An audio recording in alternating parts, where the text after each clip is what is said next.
देखिए, यहाँ पर आपने लिखा हुआ तो देख लिया होगा कि आज हमारी हिस्ट्री की क्लास है। और इस क्लास में हम ये पढ़ेंगे कि आपको पता है कि विदाउट हिस्ट्री, ज्योग्राफी, इनके बगैर तो आपका कोई भी एग्ज़ाम हो गवर्नमेंट का वो आप क्लियर नहीं कर सकते।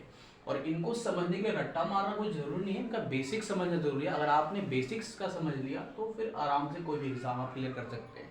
क्योंकि आपने नोटिस किया होगा कि कोई भी एग्ज़ाम हो उसके अंदर सबसे अधिक आपको हिस्ट्री पूछा जाता है, ज्योग्राफी पूछा जाता है और साइंस पूछा जाता है। तो थोड़ा सा अगर हम ये फोकस कर ले, हम बेसिक पढ़े तो उसको हम समझ सकते हैं। आइए समझते हैं हिस्ट्री को। हिस्ट्री को समझने के लिए बेसिक जानना बहुत जरूरी है, तो इसका बेसिक समझते हैं पहले। देखिए, हिस्ट्री को समझने के लिए पहले इसे 3 भागों में डिवाइड करना बहुत जरूरी होता है, इसके बगैर हम इसको नहीं समझ सकते। देखिए, इतिहास को, हिस्ट्री मतलब क्या होता है? इतिहास। हिंदी मीडियम बच्चे हैं जो, इतिहास, इतिहास को समझने के लिए इसको 3 पार्ट्स में डिवाइड किया गया। पहला पार्ट है आपका प्राक ऐतिहासिक, प्राक ऐतिहासिक लगा लीजिएगा, है ना। उसके आद्य ऐतिहासिक, आद्य ऐतिहासिक, और उसके बाद होता है आपका इतिहास। ठीक है। हम लोग बेसिकली गलती क्या करते हैं, हम लोग सिर्फ इस पार्ट को पढ़ के पेपर में चले जाता है, और जब इस पार्ट और इस पार्ट से पूछा जाता है क्वेश्चन नहीं कर पाते। कहाँ से कर पाएंगे? आप सबसे क्वेश्चन पूछ देगा कि मन का सबसे पहले कहाँ बनाया गया था, किस टाइम में बनाया गया था, किस टाइम पीरियड में, तो आप बता नहीं पाएंगे क्योंकि आपने पढ़ा ही नहीं वो चीज को। अगर ये क्वेश्चन पूछ जाए कि वो कौन सा कालखंड है जहां पर लिखित साक्ष्य नहीं मिले थे, तो आपको भी नहीं पता होगा। वो कौन सा कालखंड है जहां पर लिखित साक्ष्य मिले थे, आपको वो भी नहीं पता होगा। तो वो चीजें बेसिक चीजें हैं जिन्हें अगर हम कल का साथ समझ ले तो इतिहास इतना कोई बहुत मुश्किल नहीं है। हम गलतियां करते हैं, हम यहाँ पर सिर्फ इसके 3 भाग को पढ़ के चले जाते हैं। प्राचीन इतिहास पढ़ लेते हैं हम लोग, है ना, मध्यकालीन पढ़ लेते हैं, मध्यकालीन पढ़ लेते हैं हम लोग, और क्या पढ़ लेते हैं हम लोग यहाँ पर, और लास्ट में पढ़ लेते हैं आधुनिक, है ना, आधुनिक इतिहास पढ़ लेते हैं। लेकिन इतने पढ़ने से हमारा नहीं हो पाता है कंप्लीट इतिहास। तो जो ये नहीं पढ़े कंप्लीट कैसे होगा, आज से समझते हैं। देखिए, अब हम कैसे आइडेंटिफाई करते हैं, इनकी पहचान कैसे की गई थी। कोई पुरातात्विक साक्ष्य होगा, पूरा तात्विक साक्ष्य कुछ होगा, मतलब कोई चीज मिली होगी जिससे पता चला कि ये हमारा प्राग इतिहास है। इसमें कोई चीज मिला हो तो पता ये ऐतिहासिक है। इसमें भी कोई चीज मिली होगी जिससे पता चला हमारा कि ये इतिहास है, नया टाइम। अब देखिए, प्राग ऐतिहासिक होता क्या है, इसको समझते हैं। प्री टाइम मतलब प्री हिस्ट्री, है ना, प्री हिस्ट्री पढ़ेंगे। तो प्री हिस्ट्री क्या होता है कि ये वो टाइम था जिसके अंदर लिखित साक्ष्य नहीं थे, लिखित साक्ष्य नहीं थे इसके अंदर। तो वो टाइम था जिसमें कुछ भी लिखा ही नहीं गया, कुछ लिखित साक्ष्य, कोई इसका प्रमाण नहीं है कि ये टाइम था कि नहीं था। तो ये लिखित साक्ष्य नहीं था इसका। ये आद्य ऐतिहासिक क्या था, इसका लिखित साक्ष्य था, इसका लिखित साक्ष्य था, लेकिन इसको पढ़ा नहीं जा सका, इसे पढ़ा नहीं जा सका, क्योंकि इन लोगों ने क्या करा, कुछ ऐसी भाषा लिख दिया था, ऐसा लैंग्वेज इसमें लिख दिया गया था कि जो पढ़ा ही नहीं जा सकता। जैसे आपने डॉक्टर को देखा होगा कि वो ऐसा लैंग्वेज लिख देता है कि जो इंसान कोई पढ़ नहीं सकता। देखिए यहाँ पर जैसे मैं बात करता हूँ कि जैसे कि मान लीजिए मैंने यहाँ कुछ भी लिख दिया, यहाँ पर आप पढ़ पा रहे हैं क्या लिखा हुआ है, नहीं पढ़ पा रहे थे। इसी तरह की लैंग्वेज इस आद्य ऐतिहासिक काल में लिख दिया गया था जिसको कुछ समझा ही नहीं जा सका। ठीक है। और इतिहास वो टाइम था जिसका लिखित साक्ष्य भी है, जिसका लिखित साक्ष्य भी है और जिसे पढ़ा भी जा सका। इतनी बात सबको समझ में आ गई होगा। ठीक है। अब सिंपल सा याद कर लेंगे भाई कि प्राक ऐतिहासिक वो टाइम था जिसका कोई लिखित साक्ष्य था, जिसका कोई लिखित साक्ष्य लिखित साक्ष्य नहीं था। आद्य ऐतिहासिक वो समय था जिसका लिखित साक्ष्य तो था पर पढ़ा नहीं जा सका। और इतिहास वो समय था जिसका लिखित साक्ष्य भी है और उसे पढ़ा भी जा सका है। आज का टाइम है ना, जैसे कोरोना बीमारी जो है उसका देखो लिखित साक्ष्य भी है और उसे हम आज स्टडी भी कर रहे हैं कोरोना के बारे में, तो उसको बोलते हैं इतिहास। चलिए, तो सबसे पहले आप प्राग ऐतिहासिक के बारे में डिस्कस करते हैं। तो प्राग ऐतिहासिक, इसको भी समझने के लिए लोगों ने इसको 3 भागों में डिवाइड किया है। इसको भी समझने के लिए भाई इसको सभी समझना तो जरूरी है ना, 3 भाग में डिवाइड इसको भी करना पड़ेगा, कोई बहुत मुश्किल नहीं है। समझिए ध्यान से यहाँ पर देखिए। अब प्राग ऐतिहासिक को 3 भाग में क्या डिवाइड किया? पहला जो इसका टाइम था वो था, देखिए एक बताता हूँ कि प्राग ऐतिहासिक फेमस है पत्थरों के लिए। इसमें जो भी खोज हुई थी वो पत्थरों की थी। जो भी खोज किसकी थी? पत्थरों की खोज थी, पत्थरों की खोज हुई थी। पत्थरों क्या बोलते हैं? पाषाण। क्या बोलते हैं? पाषाण कहते हैं पत्थरों को हम लोग क्या कहते हैं, पाषाण। तो इसको, इसका नाम क्या पड़ गया, पाषाण युग, इसलिए इसको पाषाण युग भी, प्रागैतिहासिक को पाषाण युग भी कहा जाता है। ठीक है, स्टोन एज। अब इसको तीन भागों, पाषाण युग को तीन भागों में डिसाइड किया गया, पुरा पाषाण, पुरा पाषाण, दूसरा क्या बताया गया, मध्य पाषाण, मध्य पाषाण, और क्या बताया गया इसके अंदर, तीसरा बताया गया नवपाषाण, नवपाषाण। देखिए यहां से इसको ध्यान से समझना है, इन्हीं से क्वेश्चन पूछता है एग्जाम के अंदर, इन्हीं से क्वेश्चन पूछेगा, आपको समझ के चलना पड़ेगा। पूरा पाषाण का टाइम क्या था ये समझ लेते हैं। पूरा पाषाण की शुरुआत कब हुई थी, तो पूरा पाषाण की शुरुआत हुई थी 25 लाख ईसा पूर्व से लेकर 12,000 तक। ये टाइम कब तक था, 25 लाख से 12,000 तक ये पूरा पाषाण चला था टाइम। और पेपर में क्वेश्चन पूछता है कि सबसे लंबा कालखंड कौन सा है, आप बताएंगे पूरा पाषाण काल। इसी में सबसे ज्यादा समय जो आदि मानव ने बिताया था। बस को समझ में आ गया यहाँ तक। टाइम क्या था, बैठा लेंगे 25 लाख से 12,000, के मतलब 1000, इतना सबको पता होगा ना। ठीक है, मध्य पाषाण का टाइम क्या था भाई, तो मध्य पाषाण का समय था वो था 12,000 से लेकर 5,000 तक का, ये मध्य पाषाण का था। और नवपाषाण का टाइम क्या है, तो नवपाषाण का टाइम था आपका, ये नवपाषाण का टाइम आपका है 5,000 से लेकर 3,000 के बीच में, ये था आपका नवपाषाण का समय। ठीक है, तो ये आपका एक थोड़ा सा डेमो है कि पूरा पाषाण का टाइम क्या था, ये टाइम था, मध्य पाषाण का ये टाइम था, नवपाषाण का ये टाइम था। अब इनके बारे में थोड़ी थोड़ी हम बातें कर लेते हैं, थोड़ा थोड़ा सा इसके बारे में हम समझ लेते हैं। देखिए थोड़ा टाइम याद करते रहेंगे, पूरा पाषाण का टाइम, मध्य पाषाण का टाइम, नवपाषाण। एक बार टाइम पूछ लेता है, ठीक है ना, टाइम भी बहुत जरूरी है। कभी कभी ये भी पूछेगा कि लिखित साक्ष्य किसके थे किसका नहीं है, किसे पढ़ा जा सकता किसे नहीं पढ़ा जा सकता। ठीक है ना, चलिए आगे बात करते हैं, आगे बात करते हैं थोड़ा सा। पूरा पाषाण को समझते हैं एक बार डिटेल से। पूरा पाषाण युग को हम लोग समझते हैं थोड़ा सा। ठीक है, अब मैंने ये तुम्हें बता दिया, आप लोगों को मैंने ये बता दिया इसके कि टाइम क्या था, 25 लाख से लेकर 12,000 तक इसका टाइम था। अब इसमें मेन बातें क्या पढ़नी है कि ये पढ़ना है कि जो आदि मानव थे सबसे पहले कहां पर रहते थे, इस टाइम में सबसे पहले कहां पर आए थे वो, तो वो आए थे अफ्रीका में,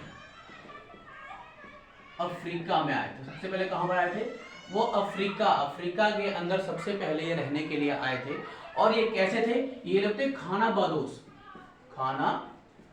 थे ये लोग। खाना बदोश क्या होता है, ये वो लोग होते हैं जो यहाँ वहाँ का कोई फिक्स ठिकाने, जो खाने के तलाश में यहाँ से यहाँ वहाँ जाते रहते हैं। और ये वो टाइम था जब मानव सभ्य नहीं था, जब मानव सभ्य नहीं था, वो ये पूरा पाषाण था जिस टाइम मानव बिल्कुल भी सभ्य नहीं था। दूसरी बात ये पूछा जाता है कि अगर ये पूछा है कि मानव का पालना किसे कहा जाता है, मानव का पालना किया जाता है, वो अफ्रीका को कहा जाता है, क्योंकि सबसे पहले मानव की शुरुआत ये अफ्रीका से ही हुई थी। ठीक है, दूसरी बात पढ़ेंगे यहाँ पर, एक बात और याद रखेंगे, मानव यहाँ पर खाद्य संग्राहक भी था, खाद्य संग्राहक भी था, जो खाना को इकट्ठा करता था, भोजन इकट्ठा करता। आज के समय में तो कोई इंसान भोजन इकट्ठा नहीं करता, पैसे इकट्ठा करते हैं, लेकिन उस टाइम में लोग खाद्य संग्राहक थे। अब खाद्य संग्राहक कैसे मैं कह सकते हैं कि वो हमेशा खाना को साथ में इकट्ठा करके चलते थे। वो मानव सभ्य इसलिए नहीं था वहां पर क्योंकि वो लोग हमेशा यहाँ से वहां जाते रहते थे खाना की तलाश में। और दूसरी बात यह है कि उनकी कहते हैं कि उनका जो आदतें थी उस टाइम पे वो जानवरों से थोड़ा मैच करती थी। क्यों, अगर खाना उन्हें नहीं मिला तो जो उनके परिवार में बूढ़े व्यक्ति होंगे वो उसे खा जाते थे। इसलिए कहा जाता है कि ये समय वो था जब मानव सभ्य नहीं था। ठीक है, मध्य पाषाण की बात याद करेंगे, थोड़ा थोड़ा बात याद करते हुए चलेंगे। मध्य पाषाण युग क्या है। अब मध्य पाषाण में आपने पढ़ा हुआ है अच्छे से, आज नहीं पढ़ा वो समझ लेते हैं। ये वो समय था जिसके अंदर अंत्योष्टि कार्यक्रम शुरू हुआ था। अंत्योष्टि होता है, तो अंत्योष्टि शुरू हुई थी। अंत्योष्टि मतलब होता है अंतिम संस्कार, जो उसी समय से शुरू थे। जो 16 संस्कार होते हैं, लेकिन आजकल तो लोग उसे भूल चुके हैं। 16 संस्कार तो खत्म हो चुके हैं। हमारा 16वां संस्कार है भगवान के पास चले जाना, तो 16 लोग उसे भूल चुके हैं।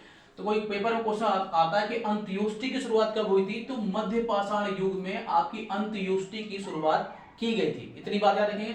दूसरा बात इसमें एक पॉइंट और पेपर में पूछता है कि माइक्रोलिथ कहां पर पाए गए थे या माइक्रोलिथ का शुरुआत कब हुआ था, तो मध्य पाषाण में हुआ था। वेरी इंपॉर्टेंट क्वेश्चन याद रखेंगे।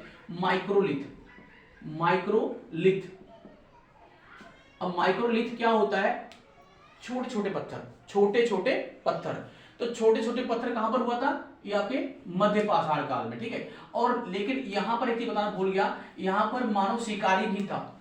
यहां पर मानव क्या था? शिकारी भी था। शिकारी कैसे था कि वो क्या करते थे कि पहले बड़े बड़े पहाड़ होता था, वो चढ़ जाते थे वहां पर, और एक बंदा वहां से बकरियों या कोई जानवर को मतलब हुलका के ले आता था, वहां से मतलब भगा कर ले आता था, और फटाफट जो दूसरा होता था वो बड़ा सा पत्थर ही फेंक देता था, वहां जानवर मर जाता, तो वो लोग छीन बांट के खाना खा देते। उस टाइम का युग था, इसलिए मानव सभ्य नहीं था। यहां पर समझ में आ गया। तो यहां पर बड़े पत्थर पाए गए थे, इसमें छोटे पत्थर, माइक्रोलिथ, छोटे पत्थर पाए गए थे, ठीक है। इसमें दो बातें याद रखेंगे मध्य पाषाण में। नवपाषाण की बात करता हूं मैं, नवपाषाण युग। अब ये वो समय था जहां पर, यहां पर एक चीज और बात कर लेते हैं, आग की शुरुआत यहां पर हो गई थी। पूरा पाषाण में आग की खोज हो गई थी। आग, एक और बात यहां पर याद रखेंगे, आग की खोज पूरा पाषाण युग में ही हो गई थी।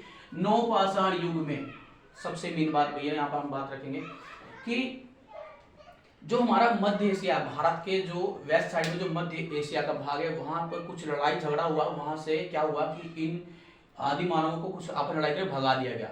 जब इनको भगाया गया था तो ये क्या है कि जो पाकिस्तान में एक जगह है, पाकिस्तान के पास एक जगह है मेहरगढ़, सिंधु नदी वहां बहती है, तो वहां पर ये सब आके वहां पर बस गए थे ये लोग, वहां आके ये लोग बस गए थे। लेकिन वहां पर खाने के लिए कोई भी चीज नहीं थी, तो ये लोग सर पटक रहे थे अपना कि भाई कुछ चीज तो मिले खाने के लिए। लेकिन जब ये अपना सर वहां जहां पर ये पटक रहे थे, वहां पर इनको थोड़ा सा गदगद लगा, मतलब मुलायम से लगा। तो इन्होंने सोचा ये क्या चीज है, तो इन्होंने क्या करा कि उसको उखाड़ा। तो उखाड़ा तो उन्होंने देखा ये तो लाल रंग का गाजर है, तो उसको खाया तो उसे मीठा लगा, उसे फेंक दिया इन लोगों ने। फिर फेंक दिया तो फिर उन्होंने देखा कि वो चीज तो उग भी रहा है। तो यहां से उन्होंने सीखा कि अगर जो चीज हम खा के फेंक रहे हैं वो उग रहा है, तो वहां से खेती की शुरुआत भी हुई थी। तो इन्होंने खेती करना भी वहीं से सीखा था, जिसका नाम है मेहरगढ़। और ये दो पहाड़ियों के बीच में बसा हुआ है, सुलेमान और कीर्थर। याद रखेंगे, पाकिस्तान में पहाड़ी है सुलेमान और कीर्थर, दो पहाड़ियों के बीच में एक जगह है जिसका नाम है मेहरगढ़। मेहरगढ़, जहां से खेती के साक्ष्य मिले हैं, खेती के साक्ष्य मिले हुए हैं मेहरगढ़ से। और ये कहां पर है? ये दो पहाड़ियों के बीच में है, ये आपका सुलेमान और कीर्थर पहाड़ियां, और कीर्थर पहाड़ी, इन दो पहाड़ियों के बीच में ये जगह है। और खेती की शुरुआत कब हुई थी? खेती की शुरुआत हो गई थी भाइयों, ये शुरुआत हो गया था आपका 7000 BC, ईसा पूर्व, 7000 ईसा पूर्व में ये आपकी खेती की शुरुआत हो गई थी, ठीक है। इतनी बात सबको समझ में आ गया यहाँ तक। सुलेमान और कीर्थक पहाड़ी के बीच में, यहाँ कंफ्यूज बिल्कुल मत होना, कई बार पेपर में क्वेश्चन आया हुआ है कि मेहरगढ़ किन दो पहाड़ियों के बीच में है, तो सुलेमान और कीर्थक पहाड़ियों के बीच में है। भैया आप ये बात सोचो कि कैसे आ गया। जैसे मान लीजिए मुझे बताना हो कि हिमाचल प्रदेश किस पहाड़ी पर है, तो मैं क्या बताऊंगा? हिमालय। सिंपल सा क्वेश्चन है ना। अगर ये क्वेश्चन पूछूं, मैं किससे पूछूं भाई तो उत्तराखंड किस पहाड़ी पर है, मैं क्या बताऊंगा कि हिमालय पहाड़ी पर है कि नहीं? सोचने की बात है ना। उसी तरीके से मेहरगढ़ कहां पर है? सुलेमान और कीर्थर पहाड़ी पर है। अब क्वेश्चन ये पेपर में कई बार पूछता है यहां से कि देखिए खेती तो कर लिया उन्होंने, ठीक है, तो उन्हें खेती करने के लिए वहां रहना पड़ेगा कि नहीं रहना पड़ेगा? ठीक है, ये बात सोचने का ना, खेती करने के बाद रहना नहीं पड़ेगा। तो अस्थाई आवास, तो अस्थाई आवास मैंने अस्थाई तरीके से रहना मानव ने कब शुरू किया था? नवपाषाण युग में शुरू किया था, क्योंकि भैया खेती करने के लिए रहना भी जरूरी है। अब इंडिया में खेती करेंगे और रहेंगे जाके पाकिस्तान में, तो खेत तो हमारा गायब हो जाएगा ना, कोई भी लेकर भाग जाएगा, है कि नहीं? तो ये चीज ध्यान रखेंगे। खेती की शुरुआत कब हुई थी? नवपाषाण युग में। मानव अस्थाई रूप से रहना कब सीखा? नवपाषाण में। और अब वो अस्थाई रूप से रह रहा है, तो भाइयों उसको एक चीज और जरूरी है, सेफ्टी के सबसे पहले उन्होंने क्या पाला था? कुत्ता, है ना, कुत्ता पाला था उन्होंने। वहां पर सबसे पहले कुत्ता कब पाला गया था? किस युग में? नवपाषाण युग में, ठीक है। तो मानव ने खेती करना सीख लिया, मानव ने अस्थाई रहना सीख लिया, मानव ने जानवर पालना भी सीख लिया, उन्होंने कुत्ता पाला था। ये बात सबको समझ में आ गया यहाँ तक किसी को दिक्कत तो नहीं है? उसके बाद बात करते हैं जब उसने खेती करा, जब उसने या मान लीजिए मानो ने खेती कर लिया, कोई फसल उगा ली, कोई फसल उगा ली। अब ये खेती जो उन्होंने करा है तो उसको ले जाने के लिए भी तो कुछ चीजें ना, तो क्या करते थे हाथ में भर के ऐसे ऐसे ले जाते थे, तो सारा नहीं पाता था, रास्ते में गिर जाता था। तो उन्होंने एक दिन दिमाग लगाया, उन्होंने मिट्टी का प्लेट बनाया, ऐसे चौड़ा सा मिट्टी का प्लेट बनाया, एकदम चौड़ा सा प्लेट बनाया, उसमें रखा अनाज को, ज्यादा नहीं आ पाया, फिर भी अच्छा था, पहले से हाथ से अच्छा था। फिर एक के दिमाग में आया कि क्यों ना थोड़ा सा हल्का सा मोड़ दिया, तसला हो गया, क्या हो गया, तसला हो गया, तसले में और इजी होगा। ऐसा करते करते इन्होंने क्या करा कि पूरा ही इसको घड़े का टाइप दे दिया। तब वो खुश हुए कि हाँ ये बहुत अच्छा है घड़ा, क्यों, क्योंकि इसमें हम इसमें आराम से ले भी जा सकते हैं और घर पर जाके रख भी सकते हैं। तो पेपर में क्वेश्चन आता है कि सबसे पहले मन का मतलब घड़ा, मन का मतलब घड़ा, मिट्टी का बना बर्तन जो मन का कहते हैं, घड़ा घड़ी समझते हो ना, घड़ा। तो मन का के सबसे पहले कहां पर साक्ष्य मिले थे, नौ पाषाण युग में। ये भी बात याद रखेंगे। अब ट्रिक से याद रखेंगे भाई, खेती करा तो उसे रहना पड़ेगा, रहेगा तो कुत्ता भी उसे मतलब वहां पाला उन्होंने, और खेती जो किया है अनाज उगेगा तो उसको रखने के लिए कोई बर्तन तो चाहिए ना, तो वो बर्तन क्या है, मन का वो घड़ा है। देखो मैं क्वेश्चन बता रहा हूँ, इस पे फोकस करेंगे उन क्वेश्चनों पे, ठीक है। दूसरी बात मैं बता दूं कि दिमाग में कई बार क्वेश्चन पूछा गया है एग्जाम में, आरआरबी हो गया, ग्रुप डी हो गया, एनटीपीसी हो गया, इनमें क्वेश्चन मैंने कई बार देखा ये पूछा जाता है कि मानव ने उस टाइम पर सबसे पहले किन दो चीजों की खेती की थी, किन चीजों की, दो छोड़ो, किन चीजों की खेती की थी, तो वो गेहूं था, गेहूं और जौ। कौन सा, गेहूं और जौ, दो चीजों की खेती की थी। अब गेहूं की खेती उन्होंने इसका क्यों किया है भैया, गेहूं को ज्यादा पानी नहीं लगता है, गेहूं तो बस आप फेंको, एक बार शुरू में पानी दो, एक बार लास्ट में पानी दो, वो उग जाएगा। चावल की बहुत भाई साहब ध्यान रखना पड़ता है, ठीक है ना। तो गेहूं की उन्होंने वहां पर खेती की थी, गेहूं और जौ की सबसे पहले खेती यहीं पर किया गया था, ठीक है।